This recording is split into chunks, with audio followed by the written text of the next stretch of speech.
Okay, folks, for this screencast, we're going to do something called fopen and fgetl.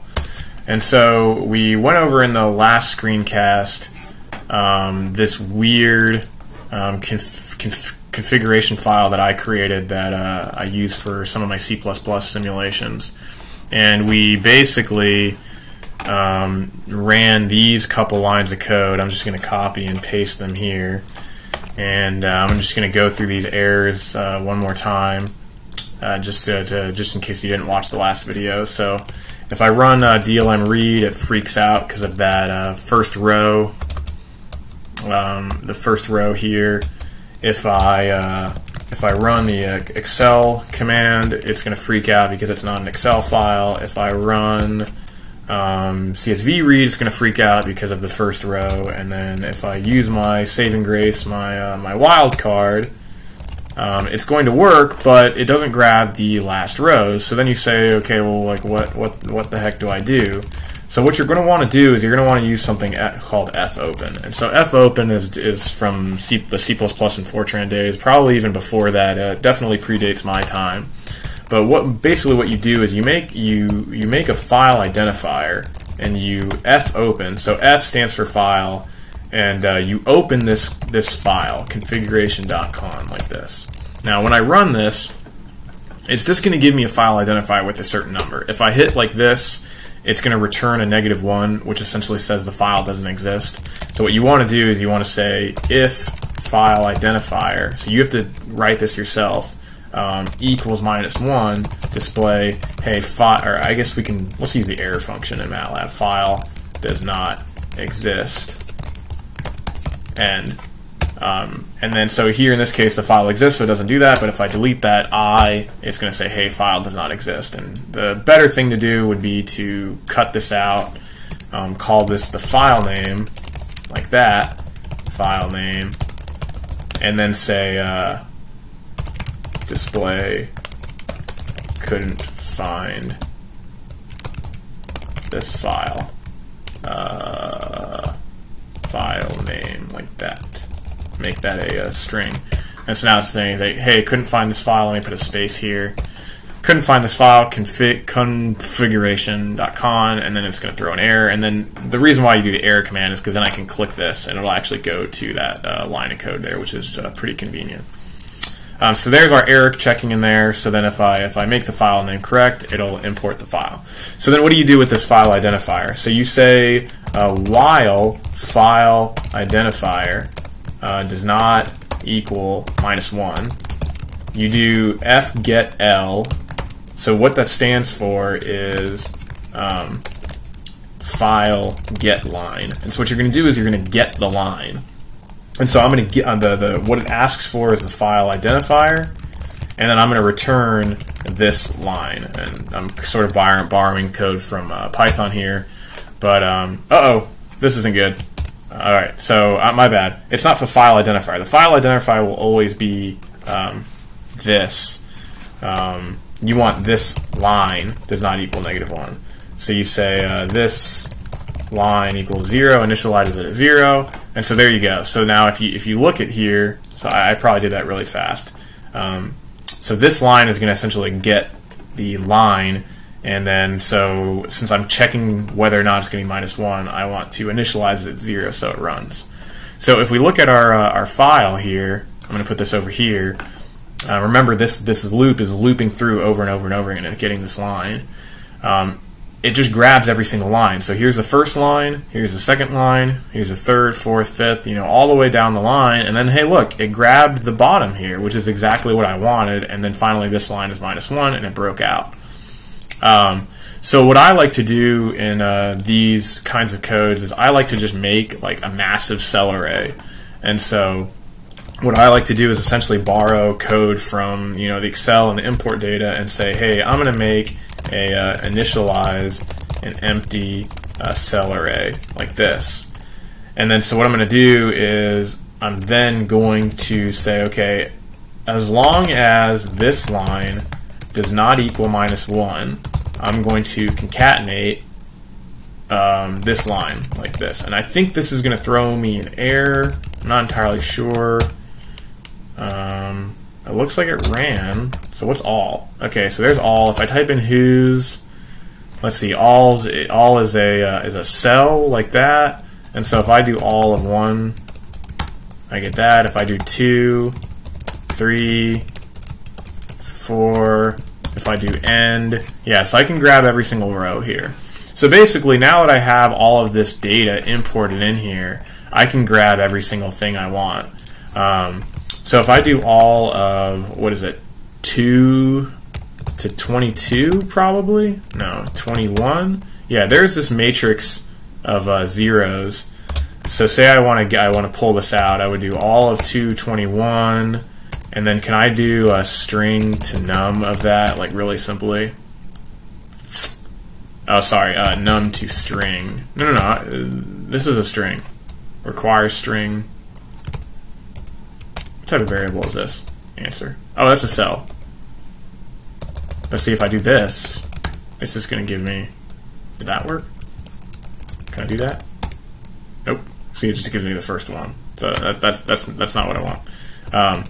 So yeah, unfortunately, you're going to have to do that really sort of difficult thing. So if I want to extract rows 2 through 21, I would make a data mat zeros 20, 20 like this, and I would say for IDX is 120, and I would say data mat of the row IDX comma all is equal to, and then I would say give me all of 1 plus IDX comma, yeah, just like that, and then convert this whole thing string to num like that, and hopefully that will not throw me an error. Let me get rid of this, put this semicolon here, and run that again. And so if I do data mat, there you go, there's my matrix that I wanted, and so I can do my image sc of data mat, and there we go. So what's happening here, right? So all, right, again, is this guy here, right? So if I do all of, so the first time that I loop through this, I have IDX. IDX plus 1 is 2. So all of 2 is this row here. If I type in whose, the answer, the thing that I just called, is a character. So what I need to do is I need to convert that character array to a numeric array. And so when I hit enter, now when I type in whose and I look at answer is a 1 by 20 double. I recommend pausing this and going back and making sure you understand that. Post in the comments if you're still confused. But then once that's a 1 by 20 double, I can just take this and put it into, what is it telling me? String to double is faster? Okay. Yeah, except string to double didn't work. Thanks. Yeah, whatever. Okay. Anyway, so we'll do string to num, and then that converts it, and then we're going to put it in the data mat IDX row. All right, so then the other thing that I might want to do is I might want to grab, these numbers down here, right? So those numbers down there are all of n minus 1. So if I hit go, let me get rid of this plot here. It's not important. So here's all this stuff here. Now the cool thing is that I can actually do string to num of that guy, and it should, ooh, didn't like it. Okay. Let's see. So we're going to have to do this in steps. So what is that thing called? KR is all of n minus 1. Hit go. Let's type in whose. Let's see. KR is a character. Since it's a character array, what I can do is I can just say KR of KR equals exclamation points equals bracket like that, and so it'll remove the exclamation point, and then I can just do the same thing for K, and I can do the same thing for R, and then that'll get rid of that, and then I can say KR nums is string to num of KR, and there's my 3 numbers. Now these 3 lines of code are not very fancy. The best thing to do would just say make KR equal to KR from 1 to n minus 4, and then what that will do is it'll truncate. So see, KR is a string. Let me get rid of this line of code here.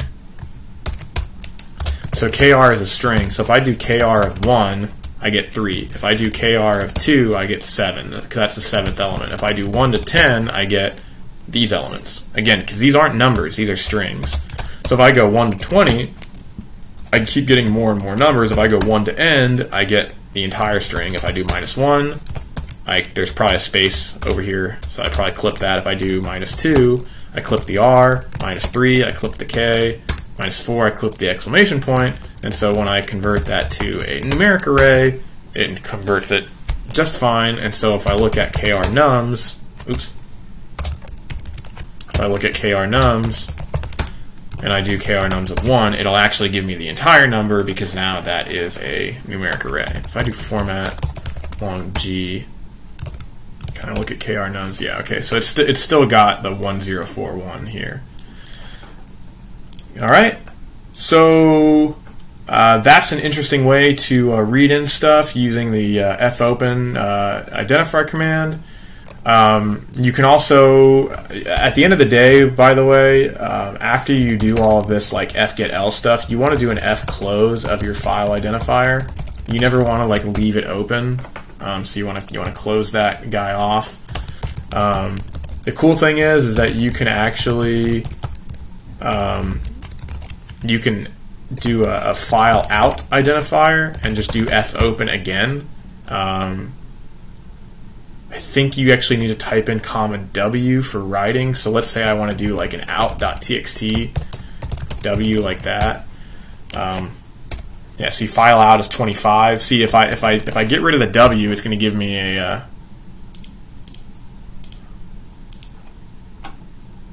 wasn't it supposed to give me a oh, because I never closed it. Yeah, at the top you probably need to do an fclose all here. File out gave me, is there an, oh, that's why. It's because out actually exists here. So you probably want to do a system, this only works on Linux. System rm out.txt, like that. And so now the file identifier is -1 because this rm command removed that file, so that file doesn't exist. But if I do "W" and hit go, yeah, I can't remove it, but hey, it just made that file, and so now I can actually write to it. So I can do, say, for idx equals 1 to 20, and say fprintf, and so fprintf says file print to file, and so in this case I can say I give it the file identifier. I'm going to just do a rand, and then, sorry, I'm going to do you have to tell it like what type of format you want, so I'm going to just give it a long floating point and then a new line, and I'm going to give it the rand function, and then again I'm going to fclose my file out like that. And so as long as it didn't throw an error, we should have just a bunch of, nope, of course not. Maybe MATLAB might be different than C++. Let me type in help fprintf here. So here we go, FID, the format, and then the value. Let's see, /n are special characters. Can you give me an example? Okay, yeah, here, so LF is nothing. So let's do %6.2f. Alright, and then let's go to our out file. So there you go, there's a bunch of random numbers generated using the file out and the fprintf command. I'm sure there'll be a lot of comments and questions, but just feel free to ask and I will chime in. But there's a pretty simple script showing the shortcomings of all of these different imports, and then basically fopen. Fopen is like the holy grail. I mean, it's really hard to use, but you can import literally any file you want without any problems using fgetl. Alright, well, hopefully that was beneficial, and good luck. Happy coding.